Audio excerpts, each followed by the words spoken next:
Mr. Speaker, Mr. President, Supreme Court Justices, constitutional officers, and members of the House and Senate, and my fellow South Dakotans.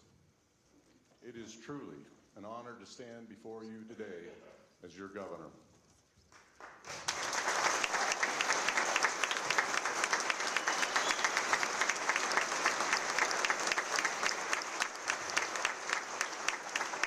Before we begin today, I'd like to say thank you on behalf of our state to Secretary Kristi Noem. Kristi has served our state for 18 years in the State House, in Congress, and as our governor. She worked hard and did great things for our state, and it was my great honor to serve with her. She's helping President Trump make America safe again, and we are proud of her and wish her well in that important job. She's still working for us, keeping our nation safe. Please join me in a round of applause to thank Governor Noem.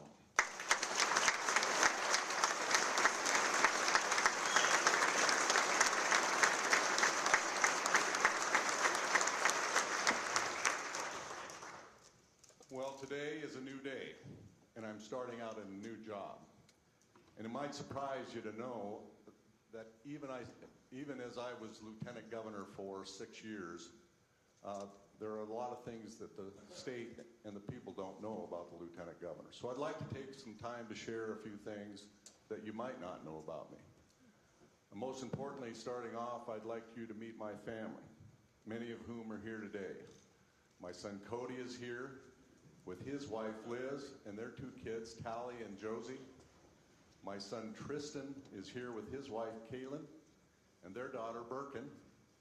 My sons Jesse and Reggie are here, and so is my twin sister Lori. Dan and his wife Kathy are here, and many other extended family here in the audience. Would you stand?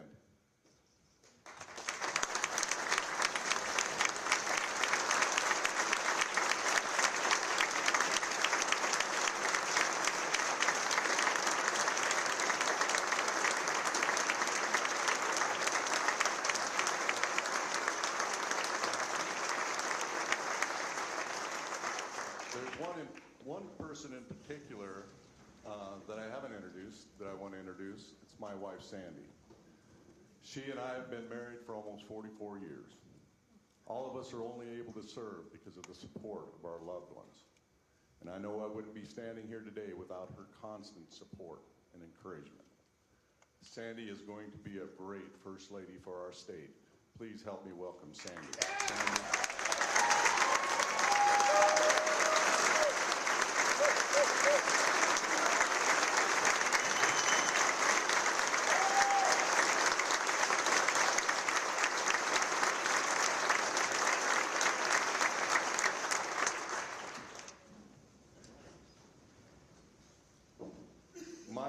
My roots run deep in South Dakota. I was born here, and I will die here. I'm a 4th-generation South Dakotan. My father's grandfather, Larry Rhoden, came to western South Dakota in 1907. He came to an area in Meade County called Chalk Butte. Union Center, where I live, wasn't founded until 15 or 20 years after that.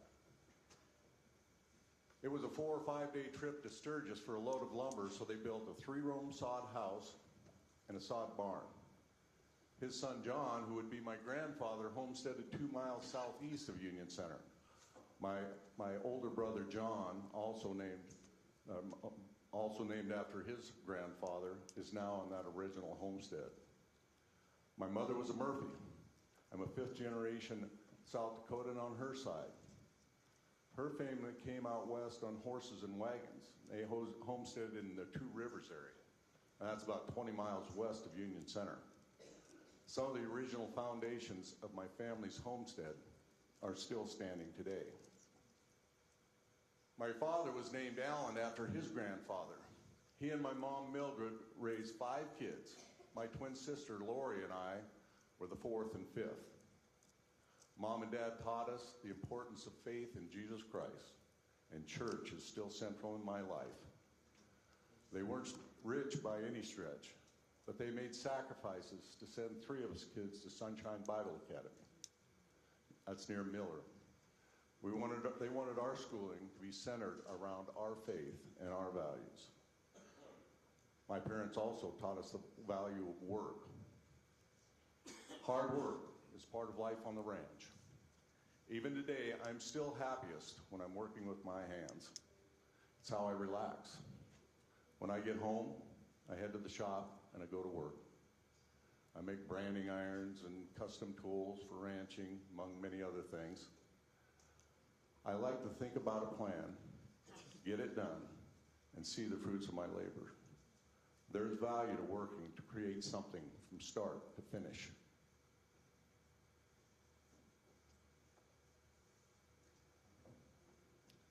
Work ethic is central to what it means to be a South Dakotan. Work is a gift, not a punishment, and we should all treat it that way. I will be asking our cabinet to review all of our social welfare programs. When we offer services and assistance, we should make sure that we encourage people to work and earn their own way, if they can. With the passage of Amendment F last November, my Department of Social Services will work with the Trump administration to get the ball rolling on work requirements for the recipients of Medicaid expansion. Everyone needs a hand up now and then, but we can't make these programs a way of life. And South Dakota CareerLink will be available to these folks to help them find the career of their dreams. We make and keep South Dakota strong when we work together. Growing up in rural South Dakota, you can also learn about the importance of community. We are rugged and fiercely independent, but we look out for our neighbors.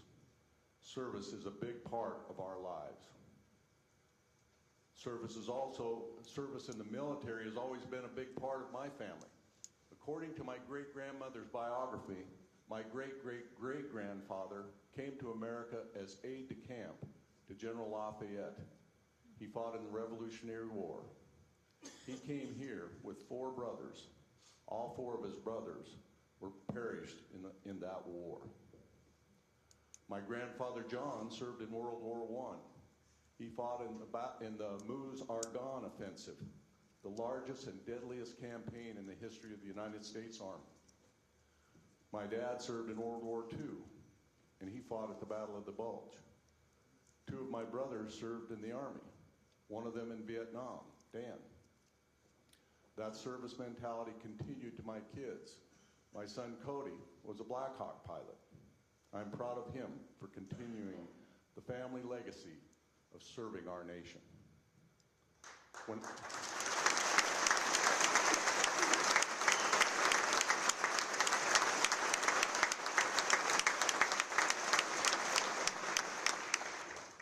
So when I came of age, I also felt called to serve.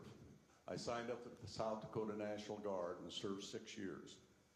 As a former guardsman, it is a great honor to serve as the Commander-in-Chief of the South Dakota National Guard.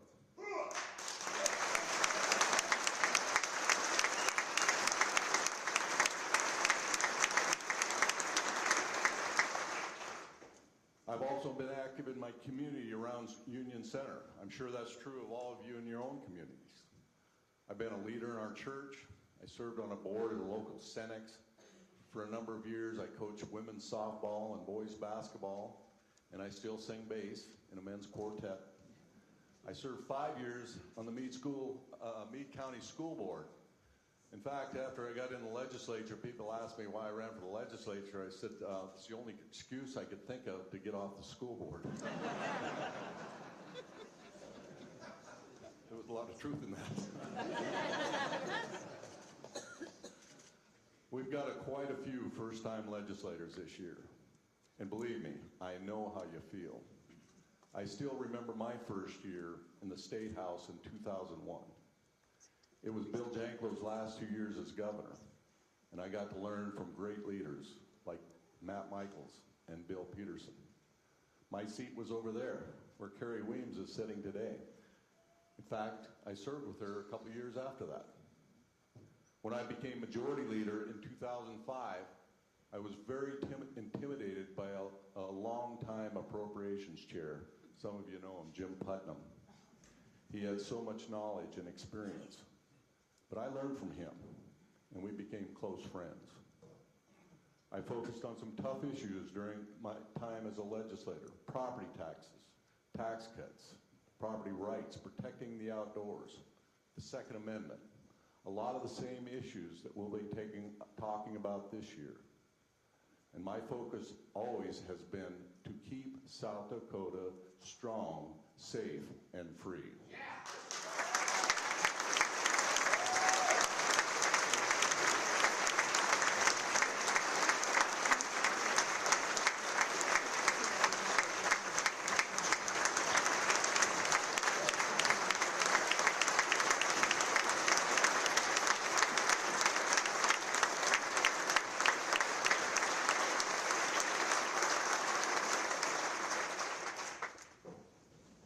That's my goal as your governor. I want to work with you toward those goals.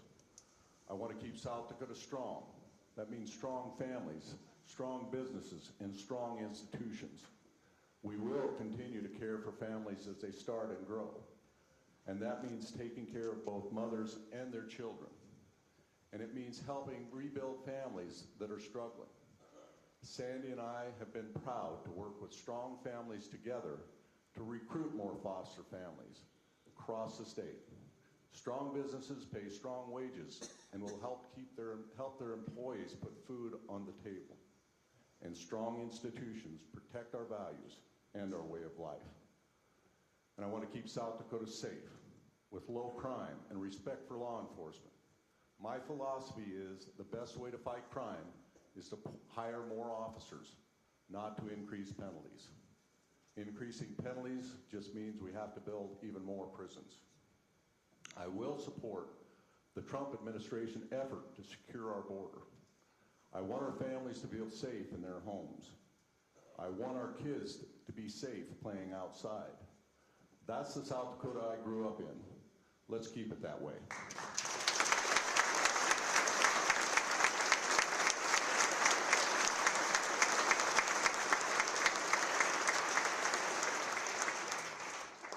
And I want to keep our state free. I am extremely proud of the fact that we live in the freest state in a nation founded on the principles of freedom. In South Dakota, we trust our people to make their own decisions and lead their lives as they see fit. We've proven this approach works. Freedom led to our strong economy. Freedom led to record visitors and new residents. And freedom will continue to be our calling card for as long as I am your governor.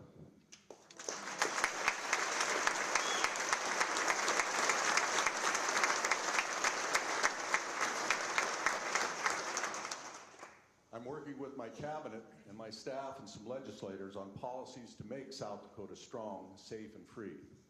I'll be announcing some of those items in the coming days. I am a common sense conservative. In fact, I was consistently ranked as one of the South Dakota's most conservative legislators.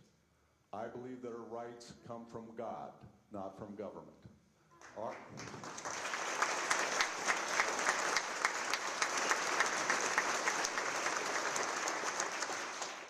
Creator endowed us with the unalienable right to life, liberty, and the pursuit of happiness. And life comes first. I am pro-life.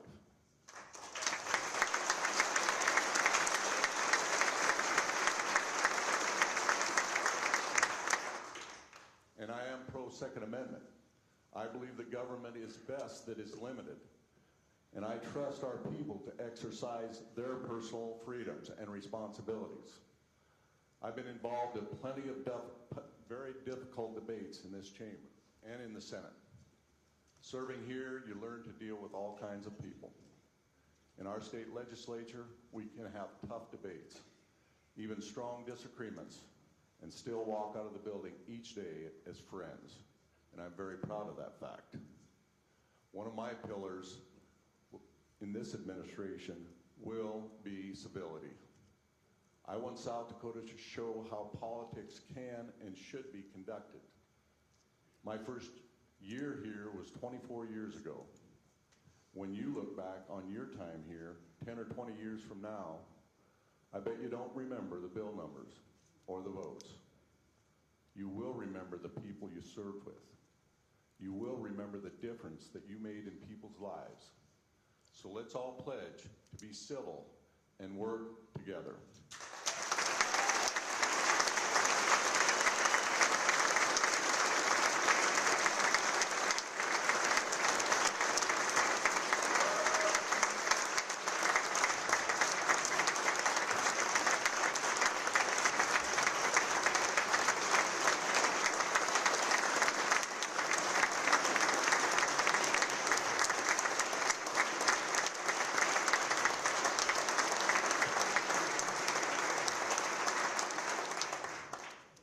We have plenty of tough issues to work on this year.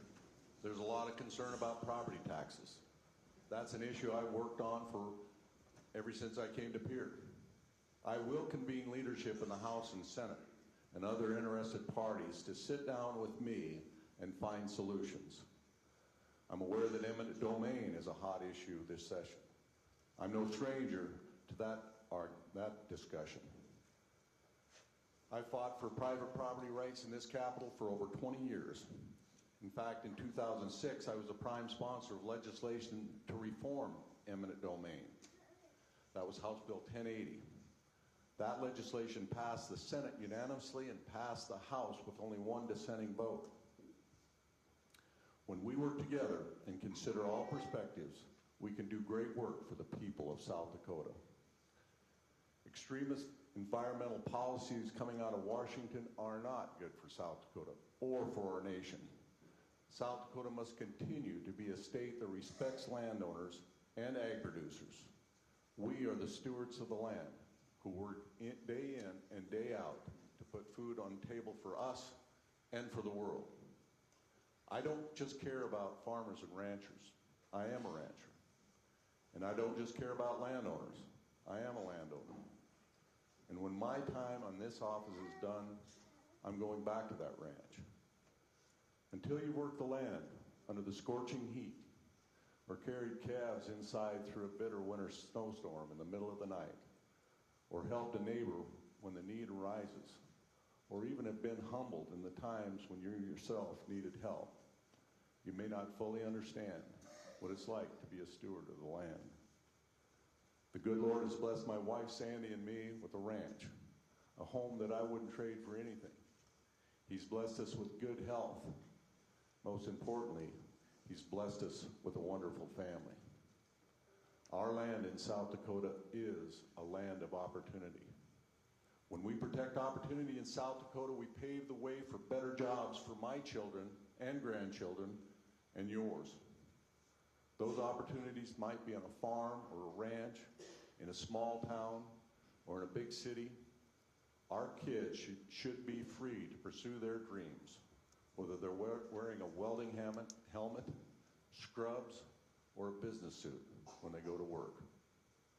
To protect opportunity for all, South Dakota must have a fair and predictable regulations for business. We shouldn't change the rules in the middle of the game. South Dakota can be open for business, and we can offer a fair shake for every family. We should make sure our young people can stay here and work in a fulfilling career field. If we get this right, we can protect our property rights and provide opportunities for our kids and our grandkids.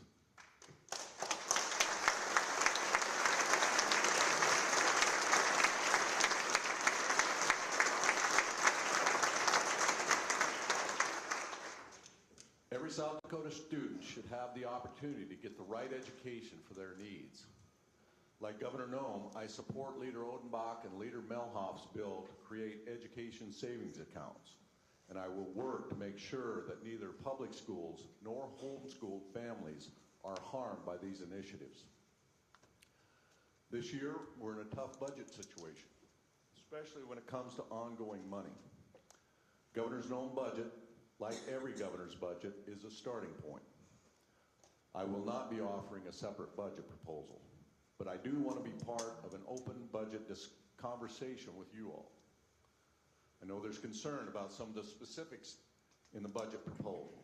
And I will work with our budget office to try and restore some of those cuts.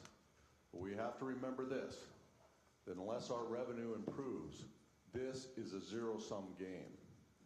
Budgeting is about priorities.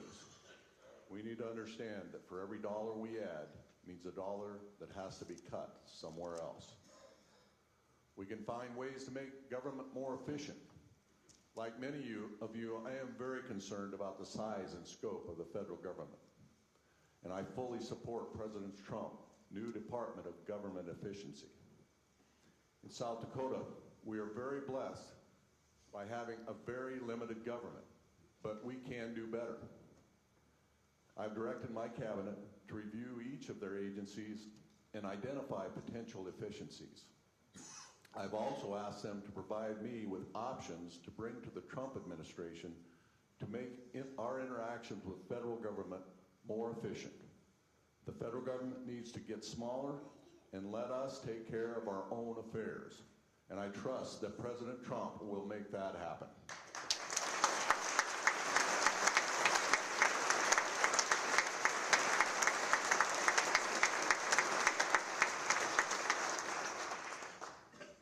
We also need to take action on the prison. Let me tell you, I walked through that penitentiary just a few weeks ago, and it needs to go. It is Gothic inside. It looked like it hadn't changed for decades. There are rooms with concrete crumbling from the ceilings. We are double bunking in tiny cells built for one person. I know there are strong feelings about the plan to build a prison, and I want to work through that with you. But this is way overdue. We've had the foresight to set money aside for the new facility. And by paying cash, we will avoid hundreds of millions of dollars in interest and fees and debt service payments. This is the year to finish the job.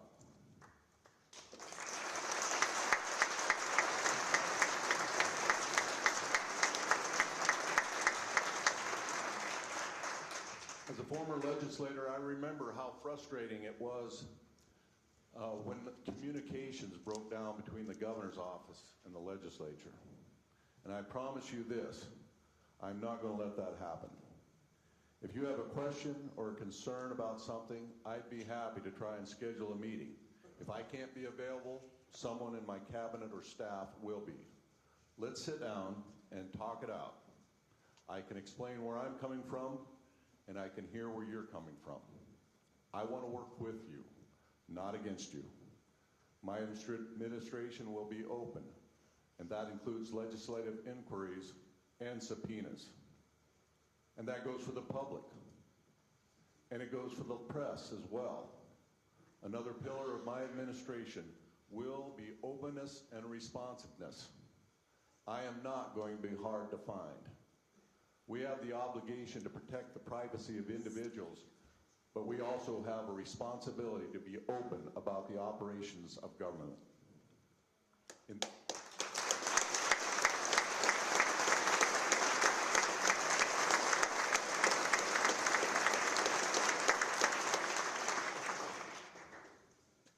in that same spirit of openness, I want to extend a renewed hand to the tribes. A couple weeks ago, Chairman Renville echoed Governor Noem's words. Today, let's reset. Today, let's rebuild. I could not agree more.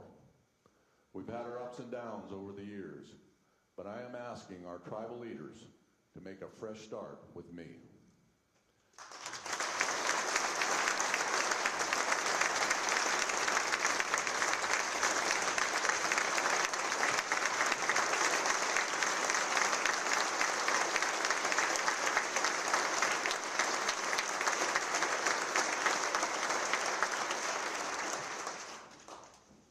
Before Governor Noem left office, the Flandreau Santee Sioux tribe passed a resolution to welcome her back to the reservation and hung their flag in the rotunda the next day. This is a great first step to rebuild trust on behalf of all South Dakotans. You know, it's hard for me to believe how much things have changed during my time in Pierre. When I first came to Pierre, I had a flip phone. To this day, I kind of never wished I'd started texting. I remember that flip phone, the text cost me 25 cents to send one or receive it. And there was a certain representative called Chrissy Nome that I complained about that. So from that point on, periodically I'd get a random text from Chrissy Nome, and all it would say is cha-ching. It didn't have the keyboard, so it took me a half hour to send a text. But looking back on that, you know, I think in some ways it wasn't bad. It forced me to stop and think before I spoke. And that's what you're going to get with me. I'm going to think before I speak, and I'm going to be honest and direct. Maybe sometime a little too direct. And there's one more thing I need to talk to you about today. Now that I've moved into the governor's office, I must appoint a new lieutenant governor. But I am not going to make that announcement today. You'll be all right.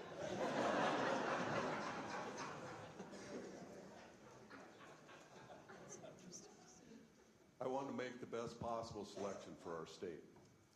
And here's what I'm looking for in the person I select. This individual must be loyal and honest to me and to the people of South Dakota. My choice for lieutenant governor must share my commitment to keep South Dakota strong, safe, and free. And he or she must be a strong partner who will provide me with wisdom and wise counsel to help steer us in the right direction. And he or she must be ready to take over in the event that I'm no longer able to serve as governor. I believe it's happened before.